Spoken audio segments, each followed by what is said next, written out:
ರೀಸೆಂಟಾಗಿ ನಮ್ಮ ಹುಡುಗ ಹೆಣ್ಣು ನೋಡಕ್ಕೆ ಹೋಗಿದ್ವಿ. ಇವನಿಗೆ ಓಕೆ ಆಯ್ತಾ, ಆ ಹುಡುಗಿಗೆ ಓಕೆ ಆಯ್ತಾ, ಅವ್ರ ಮನೆಯವ್ರಿಗೆ ಎಲ್ರಿಗೂ ಓಕೆ ಆಗಿತ್ತು. ಬಟ್ ಆ ಹುಡುಗಿನವ್ರ ಅಪ್ಪನ ತಲೆಯಲ್ಲಿ ಒಂದು ಕ್ವಶನ್ ಉಳ್ಕೊಂಬಿಟ್ಟಿತ್ತು ಅನ್ಸುತ್ತಾ ಮೋಸ್ಟ್ಲಿ. ಕೊನೆಗೆ ಕೇಳಿಬಿಟ್ರು ಅವರು, ಏನಂತಂದರೆ ಏನು ನೌಕರಿ ಮಾಡ್ತೀನಿ ನಾನು ಅಂತಂದೇಳಿ. ಈ ಹುಡುಗ ಹೇಳ್ದೆ, ಇಲ್ಲ ನಾನು ನೌಕರಿ ಮಾಡಲ್ಲ, ನಾನು ಬೇರೆ ಕೆಲಸ ಮಾಡ್ತೀನಿ ಅಂತಂದೇಳಿ ಹೇಳ್ದೆ. ಸೊ ಅವರಪ್ಪ ಹೇಳ್ದೆ, ಆಯ್ತಾಗಾರ ನಾವು ಸಾಯಂಕಾಲ ಯಾವುದೇ ವಿಚಾರಕ್ಕೂ ತಿಳಿಸ್ತೀವಿ ನಿನಗೆ ಅಂತ ಹೇಳಿದ್ರು.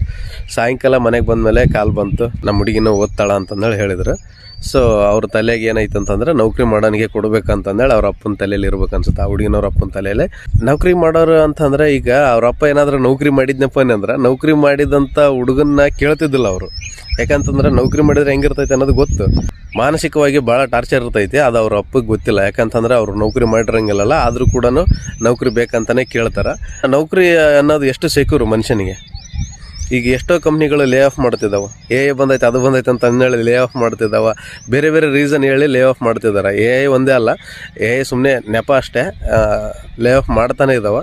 ಯಾವುದು ಸೆಕ್ಯೂರ್ ಅಲ್ಲ ಕೆಲಸ. ನಾವು ಫಸ್ಟ್ ಆಫ್ ಆಲ್ ಏನು ನೋಡ್ಬೇಕಾಗತ್ತಪ್ಪ ಅಂತಂದರೆ, ಹುಡುಗ ಕ್ಯಾರೆಕ್ಟರ್ ವೈಸು, ಆಮೇಲೆ ಅವನು ಜವಾಬ್ದಾರಿ ತೊಗೊಳಕ್ಕೆ ರೆಡಿ ಇದಾನಿಲ್ಲ, ಪ್ರತಿಯೊಂದಕ್ಕೂ ರೆಸ್ಪಾನ್ಸಿಬಿಲಿಟಿ ಆಗಲಿ, ರಿಸ್ಕ್ ತೊಗೊಳಕ್ಕೆ ರೆಡಿ ಇದಾನ ಇಲ್ಲ ಅಂತಂದೇಳಿ ಇದನ್ನೆಲ್ಲ ನೋಡ್ಬೇಕಾಗ್ತೈತೆ.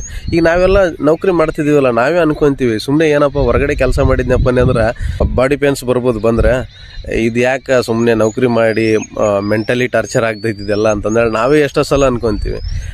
ಆದರೂ ಕೂಡ ಅವ್ರ ಅಪ್ಪರಿಗೆ ಗೊತ್ತಿಲ್ಲ ಅನ್ಸುತ್ತೆ ಮೋಸ್ಟ್ಲಿ.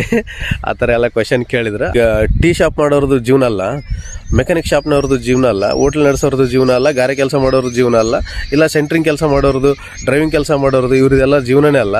ಅವರು ನೌಕರಿ ಮಾಡಿದವ್ರಿಗಷ್ಟೇ ಸಮನಾಗಿ ದುಡಿತಿರ್ತಾರೆ, ಆದರೂ ಕೂಡ ನೌಕರಿ ಕೇಳ್ತಾರೆ. ಸೊ ಅವ್ರ ಹತ್ರ ಸ್ಕಿಲ್ ಇರ್ತೈತಿ.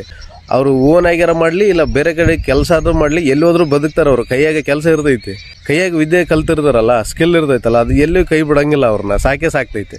ಸೊ ನಮ್ಮ ಥರ ಜಾಬ್ ಮಾಡಿದ್ನಪ್ಪನೇ ಅಂದ್ರೆ ಯಾವುದೇ ಯೂಸ್ ಇಲ್ಲ. ಯಾಕೆಂದರೆ ಕಂಪ್ನಿ ಬಿಟ್ಟು ಹೊರಗಡೆ ನಾವು ಏನು ಮಾಡೋಕ್ಕೆ ಬರಲ್ಲ.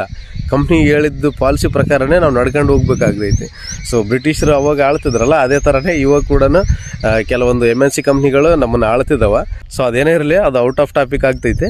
ಓದ್ಲಾರ್ದವ್ರು ಕೂಡ ಓದ್ದವ್ರಿಗೆ ಸಮನಾಗಿ ದುಡಿತಿದ್ದಾರೆ. ಇವಾಗ ನೆಮ್ಮದಿ ಮುಖ್ಯ ಮನುಷ್ಯನಿಗೆ. ದುಡಿದು ಬಂದ್ವ್ಯಾ, ಸ್ವಲ್ಪ ಮೈಕೈ ನೋವಾಗಿತ್ತಾ, ಬೆಚ್ಚಗೆ ಬಂದು ಮನೆಗೆ ಬಿಸಿನೀರಲ್ಲಿ ಜಳಕ ಮಾಡಿ ಊಟ ಮಾಡಿ ಮಲ್ಕೊಂಬಿಟ್ನಿ ಅಂದ್ರೆ ಆರಾಮ್ ನಿಧಿ ಬರ್ತೈತೆ. ಇದಷ್ಟೇ ಸಾಕು. ಈ ಮೆಂಟಲಿ ಟಾರ್ಚರ್ ಇಟ್ಕೊಂಡು ರಾತ್ರಿ 11 ಗಂಟೆ ತನಕ ಕನ್ಕಾಲ್ ತಗೋ, 12 ಗಂಟೆಗೆ ಲಾಗಿನ್ ಆಗು, ಕ್ಲೈಂಟ್ ಇದಾರ ಆನ್ಲೈನ್ ಒಳಗೆ, ಫಾರಿನ್ ಕ್ಲೈಂಟ್ ಇದಾರ ಅಟೆಂಡ್ ಮಾಡು, ಇದೆಲ್ಲ ಯಾಕೆ ಬೇಕು ರಗಳೆ? ಹಾಂ,